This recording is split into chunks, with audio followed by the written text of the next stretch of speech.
जय जगन्नाथ। प्रिय दर्शक बंधु, आसतु जानिबा रामायणर से अजଣା रहस्य जहाँकि हुए तो आपन को जना नथिबो। कौन सतरे रावणर 10टा मुंड थिला ना नाही से विषय आज आम आलोचना करिबा।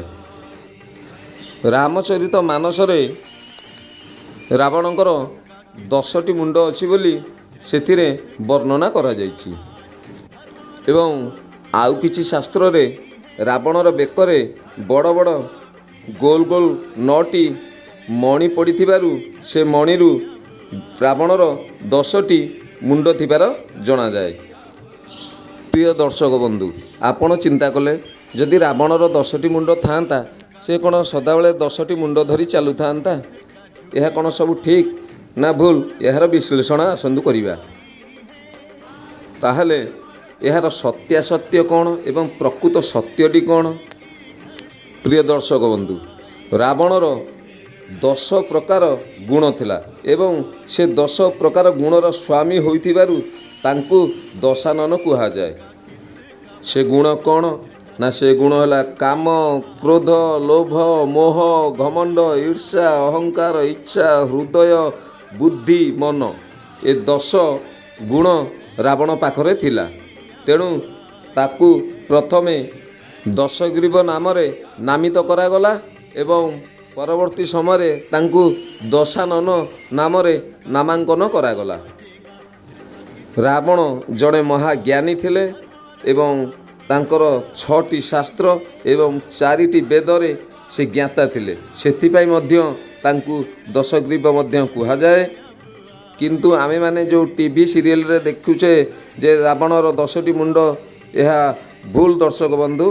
ताहार 10टी गुणर से स्वामी होइथिबारु तांकु दशग्रीव बा दशानन कुहागला। प्रिय दर्शक बंधु, रावणर त्रेतया जुगरे एभली पराकाष्ठा थिला जे से स्वयं त्रिलोक विजयी बनी जाइथिला एवं 9 ग्रह को एवं स्वयं शनिदेव को निज पाद तले रखिथिला। प्रिय दर्शक बंधु, त्रिलोक विजयी रावण ए युद्ध हारिला काहींकी एवं मल्ला काहींकी?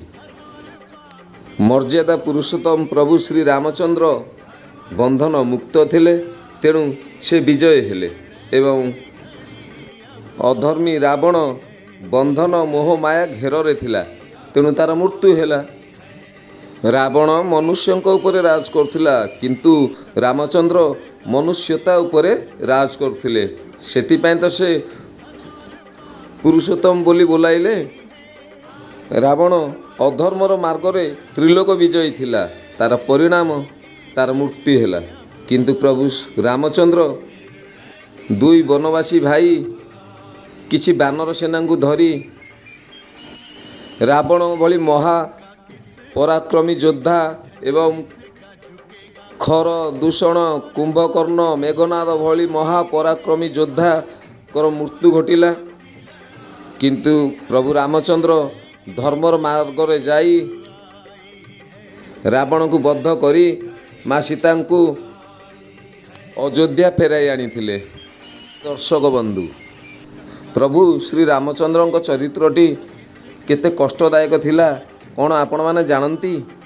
जेतेबेले अयोध्यारु वन को गले एवं वन रे माँ सीता हरण होईगला, भ्राता लक्ष्मण शक्तिभेद होईगला एवं से भली परिस्थिति रे से धैर्य न हरई बानर सेना सहायता नहीं एवं बजरंगबाली प्रभु श्री हनुमान सहायता नहीं रावण को बद्ध कले एवं लंका विजय करि सारी जेतेबेले अयोध्या गमन कले सेतेबेले को सारा संसार तांकु मर्यादा पुरुषोत्तम प्रभु श्री रामचंद्र बोली ए संसार ताकु कहिला।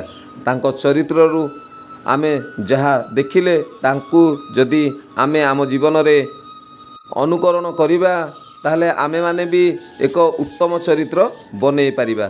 आजिर कहानी एतिकी रहिली। जय जगन्नाथ।